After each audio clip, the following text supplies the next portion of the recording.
Hello student, नमस्कार। जैसा कि हम सभी संस्कृत साहित्य के स्टूडेंट हैं, संस्कृत साहित्य की जो परंपरा है वह दो प्रकार से उसका विभाजन किया गया है। एक तो है वैदिक साहित्य और दूसरा जो साहित्य का प्रकार है वह है लौकिक साहित्य। एक है वह होता है वैदिक साहित्य और दूसरे साहित्य का प्रकार जो है वह होता है लौकिक साहित्य। लौकिक साहित्य के अंतर्गत जो आते हैं वह है रामायण। लौकिक साहित्य के अंतर्गत जो आते हैं वह है नाटक, जैसे कि अभिज्ञान शाकुंतलम है, उत्तर रामचरित्र है। ये सारे जो लौकिक साहित्य वह सब है वह लौकिक साहित्य में आते हैं। इसके बाद महाकाव्य है, रघुवंश हो सकता है या फिर कुमार संभव हो सकता है। ऐसे जितने महाकाव्य हैं वह सब भी लौकिक साहित्य के अंतर्गत आते हैं। आज की क्लास में हम बात करेंगे, ये करेंगे वैदिक साहित्य की। वैदिक साहित्य की परंपरा कहां से प्रारंभ हुई, उसके विभाजन कितने हैं, इसके साथ में ही उसके जो वेद हैं वह वैदिक साहित्य में जो साहित्य का जो प्रचलन है वह वेदों से माना जाता है। और कौन से वेद से माना जाता है, तो ऋग्वेद से माना जाता है। संसार का जो प्रथम ग्रंथ है वह ऋग्वेद को माना जाता है और वहीं से फिर वैदिक साहित्य की जो परंपरा है वह प्रचलित होती है। और उसके बाद वैदिक साहित्य के बाद जो है वह लौकिक साहित्य की परंपरा भी उसके बाद जो है वह प्रचलन में आती है। चलिए बात करते हैं कि क्या होता है। जो भारतीय ऋषि थे उन ऋषियों ने अपने ज्ञान चक्षु के माध्यम से, अपने ज्ञान चक्षु के माध्यम से जिस राशि या जिस ज्ञान का अर्जन किया वह जो है वह वेद कहलाते हैं। क्या कहलाते हैं? भारतीय जो ऋषि मनीषी आदि जो हैं इन्होंने अपने ज्ञान चक्षु के द्वारा जिस तत्व को खोजा या जिस तत्व को देखा वह जो कहलाता है वह वेद संज्ञा को वह प्राप्त होते हैं। जो यद्यपि विभिन्न विद्वान जो हैं वह वेदों को अपौरुषेय मानते हैं। वेदों को कैसा मानते हैं? अपौरुषेय। लेकिन उसके मंत्रों का जो दृष्टा है वह ऋषि हैं। जो भारतीय ऋषि महर्षि आदि जो हैं उन्होंने उन वेदों के मंत्रों का साक्षात्कार किया था। इसलिए कहा है ऋषयो मंत्र दृष्टारः। क्या कहा है? ऋषयो मंत्र दृष्टारः।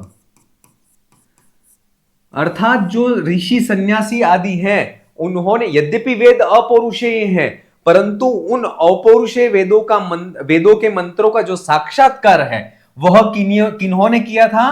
तो ये जो है वह ऋषि हैं उन ऋषियों ने उन मंत्रों का जो है वह साक्षात्कार किया था। इसलिए कहा गया है ऋषयो मंत्र द्रष्टारः। ठीक है, हम जो पढ़ रहे हैं वह क्या पढ़ रहे हैं? वैदिक साहित्य पढ़ रहे हैं। क्या पढ़ रहे हैं? वैदिक साहित्य। ठीक है, तो वेद जो है वह भारतीय ज्ञान परंपरा में जो सबसे पुरातन युग है वह कह सकते हैं, जहां सबसे जो प्राचीन है वह परंपरा कह सकते हैं वो वैदिक परंपरा ही है। और वैदिक परंपरा में जो वेद है वह काव्यों के अंतर्गत सबसे प्राचीन रचनाएं कही गई हैं। चलिए अब बात करते हैं जो वेद हैं उन वेदों के अर्थ में जो है वह निगम, आगम,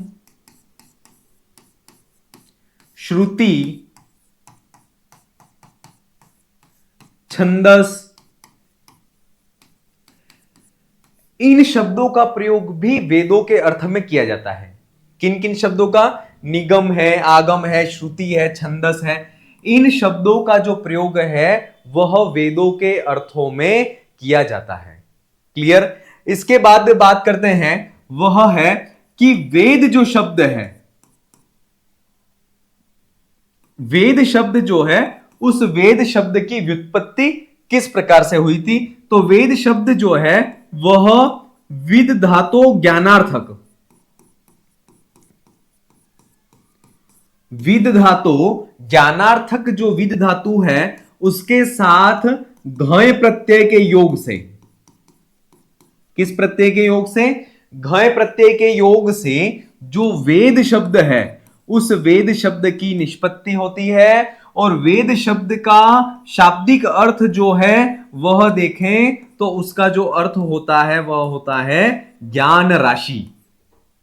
क्या होता है? ज्ञान राशि। पाणिनि व्याकरण की बात करते हैं तो पाणिनि व्याकरण में जो विद धातु है वह 4 अर्थों में प्रयोग होती है। विद धातु कितने अर्थों में प्रयोग होती है पाणिनीय व्याकरण में? पाणिनीय व्याकरण में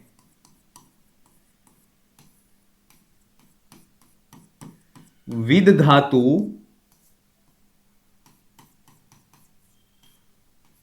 4 अर्थों में प्रयोग होती है।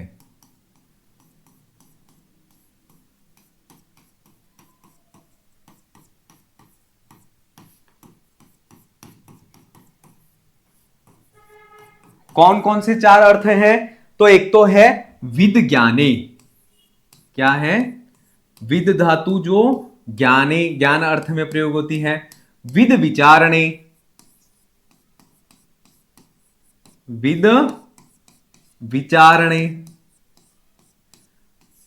तीसरा इसका जो प्रयोग होता है विदिलरी लाभे,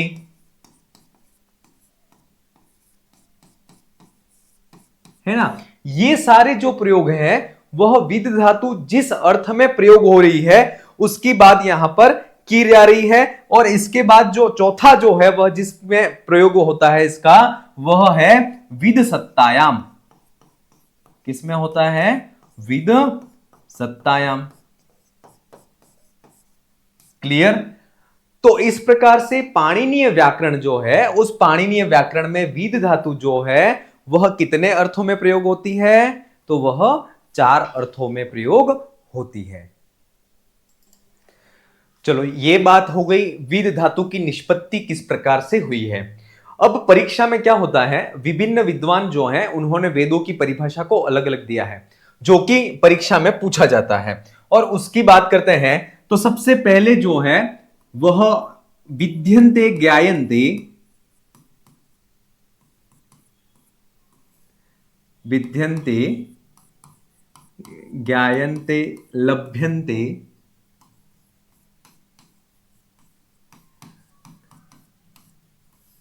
ए भी धर्मादि पुरुषार्था, विद्यन्ते ज्ञायन्ते लभ्यन्ते ए भी धर्मादि पुरुषार्था, धर्मादि पुरुषार्था इति वेदाः, इति वेदा। और ये जो बात कही है वह किसने कही है? तो ये जो बात कही है वह विष्णु मित्र ने कही है। किन्होंने कही है? विष्णु मित्र इन्होंने कही है। और कहां पर कही है, किस रचना में? तो ऋक् प्रतिशाख्य में कही है। कहां कही है? ऋक् प्रति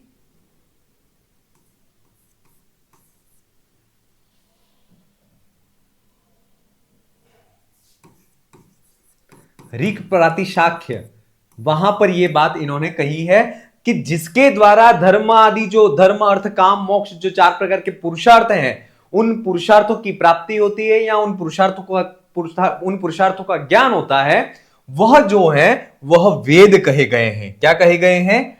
वेद कहे गए हैं। इसके बाद दूसरी परिभाषा जो सायण ने दी है जो कि बहुत प्रचलित है, इष्ट प्राप्त्य अनिष्ट प्राप्तियों, इष्ट प्राप्त्य अनिष्ट परिहारेयो,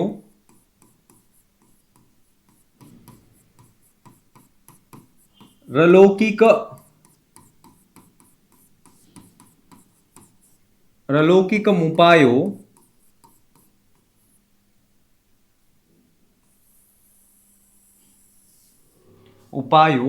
यो ग्रंथो वेदयति सवेदः। और ये जो डेफिनेशन दी है वह किसने दी है?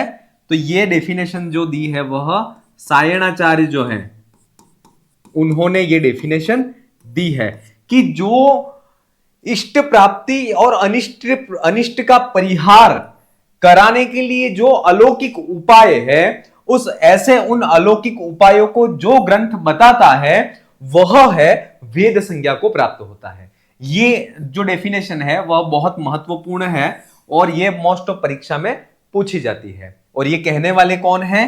तो सायणाचार्य हैं। इसके बाद तीसरी डेफिनेशन और है मंत्र ब्राह्मणी और वेद नाम ध्येयम।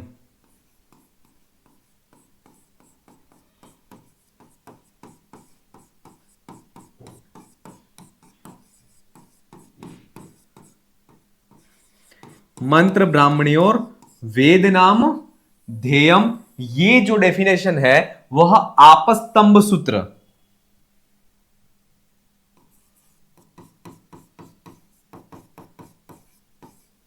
आपस्तंभ सूत्र या यज्ञ में दी गई है कि मंत्र और ब्राह्मण जो हैं वह वेद संज्ञा को प्राप्त होते हैं। मंत्र और ब्राह्मण जो हैं वह वेद संज्ञा को प्राप्त होते हैं। अब यहां पर मंत्र किसको कहते हैं? तो ऋषियों ने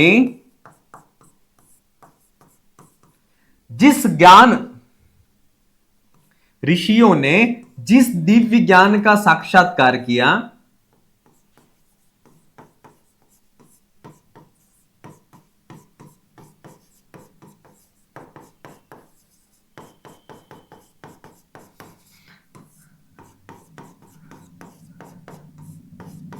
वह तो जो है मंत्र कहलाते हैं।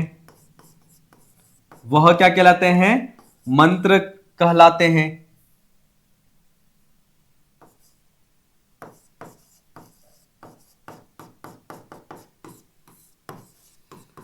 ठीक है। और ब्राह्मण जो है वह किसको कहते हैं? तो मंत्रों की गद्यात्मक व्याख्या करने वाले ग्रंथों को ब्राह्मण कहते हैं।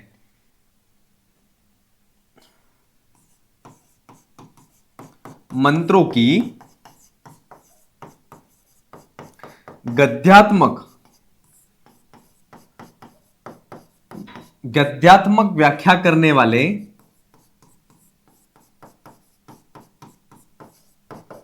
ग्रंथ जो हैं वह क्या कहलाते हैं? तो वह ब्राह्मण कहलाते हैं।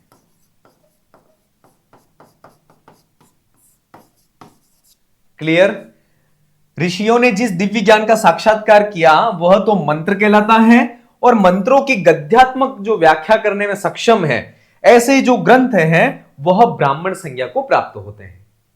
क्लियर यहां तक? चलिए, ये जो डेफिनेशन है वह 3 डेफिनेशन विष्णुमित्र ऋक् प्रातिशाख्य में कहते हैं। सायणाचार्य जो है वह इष्ट प्राप्ति और अनिष्ट का परिहार करने में यो अलौकिक जो उपायों को जो ग्रंथ बताते हैं वह वेद कहलाते हैं। आपस्तंभ यज्ञ में मंत्र ब्राह्मण जो है उनकी वेद संज्ञा, और मंत्र किसको कहते हैं और ब्राह्मण किसको कहते हैं, ये चीज हमने यहां पर देखी। चलिए अब आगे बात करते हैं, वह है कि वैदिक साहित्य जो है उसके 2 भाग हैं। वैदिक साहित्य के कितने भाग हैं? तो वैदिक साहित्य के 2 भाग हैं।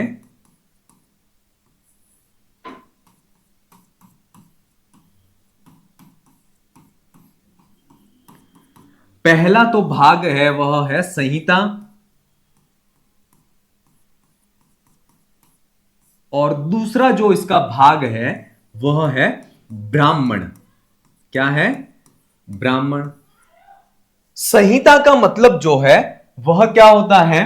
तो संहिता जो है, संहिता का अर्थ होता है, वह होता है संकलन। क्या होता है? संहिता का जो अर्थ है वह अर्थ कहलाता है, वह संकलन कहलाता है। और संकलन का किनका संकलन? तो जहां पर मंत्रों का संकलन होता है वह कहलाता है संहिता। क्या कहलाता है?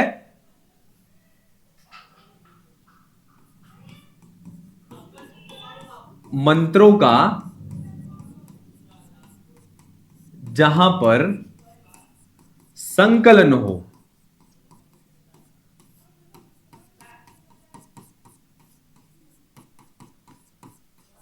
मंत्रों का जहां पर संकलन होता है वह संहिता कहलाता है। क्या कहलाता है? संहिता।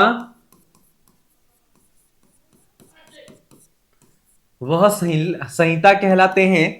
और संहिता जो है वह कितनी है? तो संहिताओं की संख्या जो है वह 4 है। कितनी है? 4। कौन कौन सी?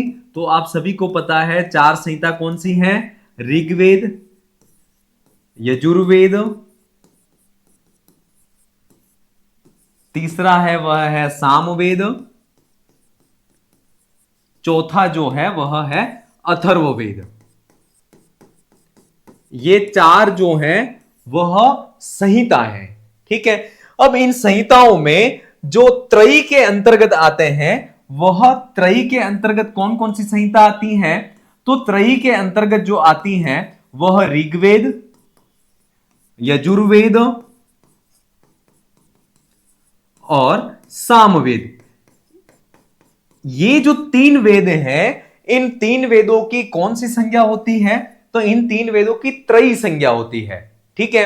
अब प्रश्न ये उठ सकता है मस्तिष्क में कि अथर्ववेद की त्रयी संज्ञा क्यों नहीं होती है? तो अथर्ववेद की त्रयी संज्ञा इसलिए नहीं होती है क्योंकि इसमें जो है वह मारण, उच्चाटन, वशीकरण, है ना, ऐसे इहलोक की, है ना, ऐसे इहलोक के कार्यों की जो यहां प्रधानता होती है अथर्ववेद में, अर्थात अथर्ववेद में मारण है, उच्चाटन है, वशीकरण है, ऐसे मंत्रों की प्रधानता होने के कारण उस अथर्ववेद को त्रयी के अंतर्गत नहीं लिया गया है। तो त्रयी के अंतर्गत कौन कौन से वेद आते हैं? ऋग्वेद, यजुर्वेद और सामवेद जो है वह त्रयी के अंतर्गत आते हैं, और जो अथर्ववेद है वह त्रयी के अंतर्गत नहीं आता है। क्लियर? चलिए अब आगे बढ़ते हैं। अब आगे बात करते हैं, वह करेंगे ब्राह्मण ग्रंथ की। किसकी बात करेंगे? ब्राह्मण ग्रंथों की। तो ब्राह्मण ग्रंथ कहते किसको है? तो ब्राह्मण ग्रंथों के लिए क्या कहा है कि संहिताओं की संहिता के मंत्रों संहिता के मंत्रों की व्याख्या करने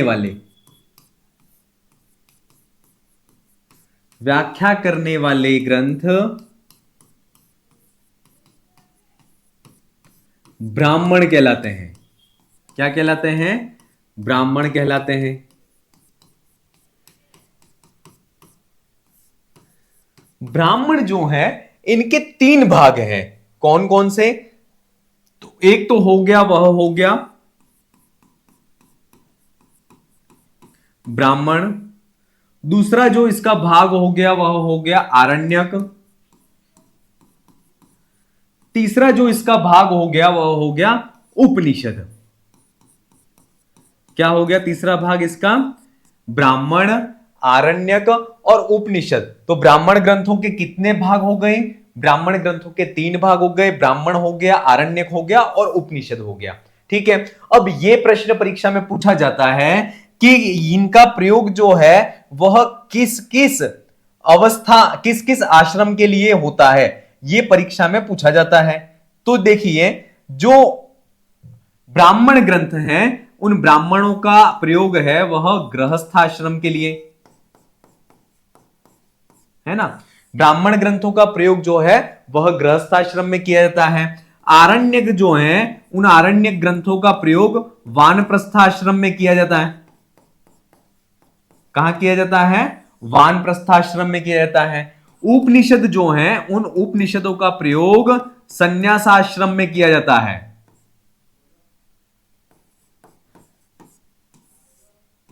कहां किया जाता है? उपनिषदों का प्रयोग संन्यासाश्रम में किया जाता है। क्लियर?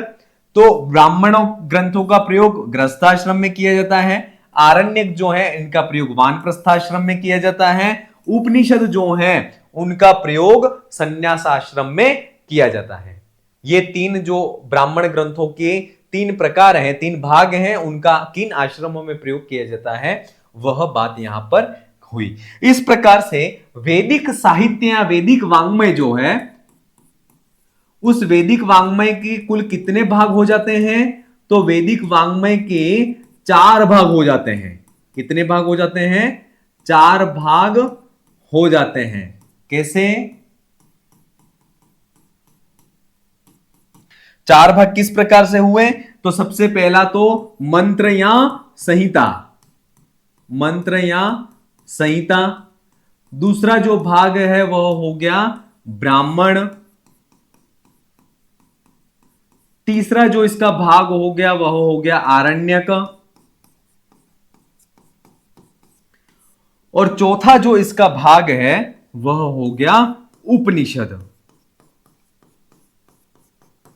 क्लियर? तो वैदिक वांग्मय के ये कितने भाग हो गए? 4 भाग हो गए, मंत्र या संहिता, ब्राह्मण, आरण्यक और उपनिषद। क्लियर?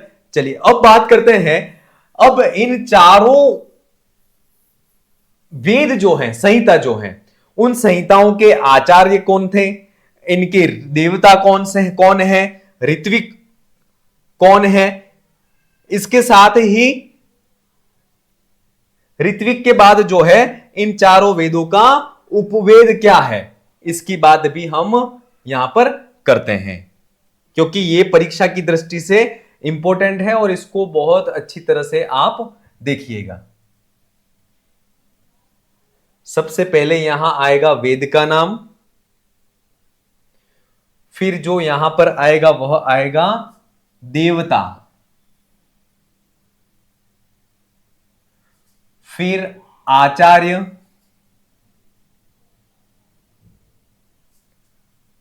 ऋत्विक और उपवेद। ठीक है, सबसे पहले यहां पर वेद का नाम। ठीक है, इसके बाद जो है वह यहां आएगा आचार्य, फिर है देवता, फिर जो है वह है ऋत्विक, और फिर जो है वह है उपवेद। वेद जो है वह भारतीय परंपरा में कितने वेदों की संख्या है? तो वेद जो है वह 4 हैं। सबसे पहला जो वेद हो गया वह हो गया ऋग्वेद, दूसरा वेद है वह हो गया यजुर्वेद, तीसरा जो वेद हो गया वह हो गया सामवेद, चौथा जो वेद हो गया वह हो गया अथर्ववेद। तो वेद कितने हो गए? 4 हो गए। चारों वेदों के विभाजन का जो काम है वह किसको जाता है? तो चारों वेदों के संकलन का जो काम है वह किन्होंने किया था? तो याद रखना, चारों वेदों का संकलन जो है वह वेद व्यास ने किया था। किन्होंने किया था? वेद व्यास। वेद व्यास किसके रचयिता थे? तो वेद व्यास महाभारत के रचयिता थे। महाभारत को कितने भागों में बांटा गया था? महाभारत को 3 भागों में बांटा गया था, जय, भारत और महाभारत। ठीक है, चलिए वो सारी चीजें अभी अपन नहीं पढ़ेंगे। यहां पर अपन बात करते हैं चारों वेदों का संकलन का जो काम है वह किसने किया? वेद व्यास। वेद व्यास ने चारों वेदों का संकलन करके अपने एक एक शिष्य को उसका ज्ञान दिया और वही उस वेद के आचार्य कहलाए। ठीक है, तो यजुर्वेद, ऋग्वेद जो है, उस ऋग्वेद के आचार्य कौन थे? तो ऋग्वेद के आचार्य जो थे वह पेल थे। कौन थे? पेल। इसके बाद यजुर्वेद के जो आचार्य थे वह थे वैशंपायन। सामवेद जो है, उस सामवेद के आचार्य जो थे वह थे जैमिनी, और अथर्ववेद के जो आचार्य थे वह थे सुमंतु। अर्थात चारों वेदों का संकलन करके वेद व्यास जो थे, उन्होंने सर्वप्रथम जिनको ये ज्ञान दिया, वह जिनको दिया वही उस वेद के आचार्य कहलाए थे। तो सबसे पहले ऋग्वेद का ज्ञान जो है वो पेल को दिया था, यजुर्वेद जो है उसका वैशंपायन को दिया था, इसके बाद जैमिनी जो है उनको सामवेद का ज्ञान दिया, और सुमंतु जो है उनको अथर्ववेद का ज्ञान दिया। तो ये 4 वेदों के ये 4 जो है वह आचार्य हो गए। इसके बाद ऋग्वेद के देवता कौन है? तो ऋग्वेद के देवता जो है वह अग्नि है। यजुर्वेद जो है, उस यजुर्वेद के देवता कौन है? तो यजुर्वेद के देवता वायु है। सामवेद जो है, उस सामवेद के देवता आदित्य या फिर कह सकते हैं सूर्य जो है, वह सामवेद के देवता हो गए। अथर्ववेद जो है, उस अथर्ववेद के देवता का नाम क्या है? तो सोम जो है वह अथर्ववेद के देवता हो गए। ऋत्विक का मतलब है उन वेदों के मंत्रों का उच्चारण जिसके द्वारा किया जाता है वह ऋत्विक कहलाता है। तो ऋग्वेद का जो ऋत्विक है उसका नाम है होता। क्या नाम है? होता। यजुर्वेद का ऋत्विक जो है उसका नाम है अध्वर्यु। इसके बाद सामवेद जो है उसके ऋत्विक का नाम है उद्गाता। और अथर्ववेद का जो ऋत्विक है उसका नाम है ब्रह्मा। क्लियर? मंत्रों का प्रयोग जो करता है वह, यज्ञ की क्रियाओं में मंत्रों का जो प्रयोग करता है वह ऋत्विक, या जिसके लिए मंत्रों का प्रयोग किया जाता है वह ऋत्विक कहलाते हैं। और ऋग्वेद का ऋत्विक होता, यजुर्वेद का ऋत्विक अध्वर्यु, सामवेद का ऋत्विक उद्गाता और अथर्ववेद का जो ऋत्विक होता है वह ब्रह्मा होते हैं। और इसके बाद इनके उपवेद की बात करें तो ऋग्वेद का उपवेद जो है वह होता है आयुर्वेद कहलाता है। यजुर्वेद का उपवेद जो है वह है धनुर्वेद है। सामवेद का उपवेद जो है वह है गांधर्व वेद है। और यहां पर अथर्ववेद का जो उपवेद है वह है सर्पवेद, या इसको ब्रह्मवेद भी कहते हैं, दोनों मिलते हैं। तो सर्पवेद या ब्रह्मवेद जो है वह अथर्ववेद जो है उस अथर्ववेद का उपवेद कहा गया है। क्लियर? चारों जो वेद हैं उनके आचार्य कौन है, उनके देवता कौन है, उनके ऋत्विक कौन है और उनके उपवेद कौन है, ये कौन कौन से, ये परीक्षा में निश्चित पूछा जाता है। इसलिए आपको इसको बहुत अच्छी तरह से याद कर लेना है।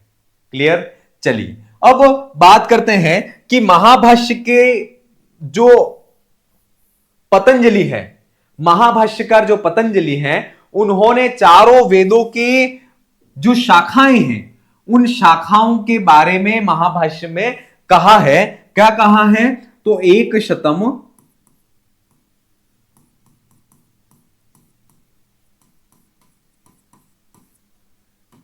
शतम मध्वर्यु,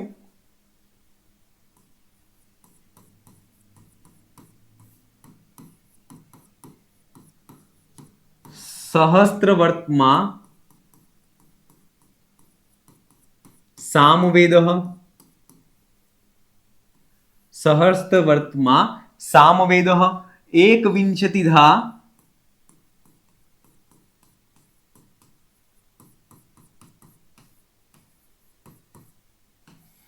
एकविंशतिधा बारहवच्चम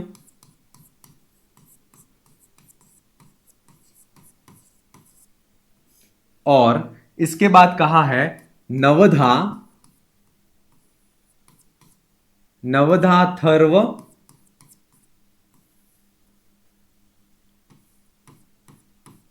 अथर्वणो वेद। एक शतम अध्वर्यु शाखा, सहस्त्रवर्त्मा सामवेद, एक विंशतिदा बारहवच्चम और नवधा अथर्वणो वेद। ये जो है वह महाभाष्य में पतंजलि ने कहा है। किसने कहा है? महाभाष्य में पतंजलि ने कहा है कि जो यजुर्वेद है उस यजुर्वेद की जो शाखाएं हैं वह 100 या 101 शाखाएं हैं। क्या कहा है? यजुर्वेद जो है उस यजुर्वेद की शाखाएं कितनी हैं? तो 100 अथवा जो 101 शाखाएं हैं वह यजुर्वेद की हैं। सामवेद जो है उस सामवेद की कितनी शाखाएं हैं? तो सामवेद की जो शाखाएं इन्होंने बताई हैं 1000 शाखाएं कही हैं। इसके बाद जो है वह ऋग्वेद की शाखाओं की इन्होंने बात की है। तो ऋग्वेद की कितनी शाखाएं हैं? तो ऋग्वेद की जो शाखाएं बताई हैं उन्होंने 21 शाखाएं बताई हैं। और अथर्ववेद जो है उस अथर्ववेद की शाखाओं की संख्या इन्होंने जो बताई है वह 9 बताई है। क्लियर? इस प्रकार से महाभाष्य में ये पतंजलि ने चारों वेदों की शाखाओं का इस प्रकार से विवेचन किया गया है। क्लियर। चलिए, अब तीनों वेद जो है वह इनकी कुछ संज्ञाएं होती हैं, वह कहा गया है ऋचम वाचम प्रपद्ये, ऋचम वाचम प्रपद्ये, मनो यजुः प्रपद्ये,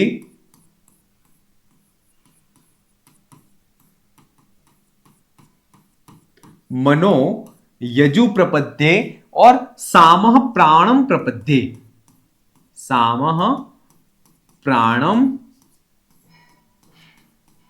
प्रपद्ये।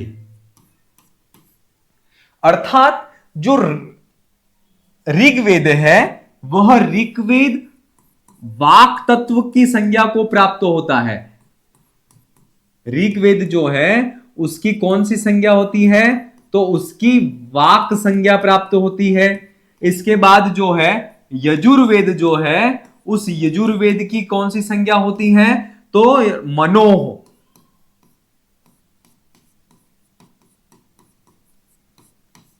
ठीक है, और सामवेद जो है उस सामवेद की प्राण संज्ञा जो है वह होती है।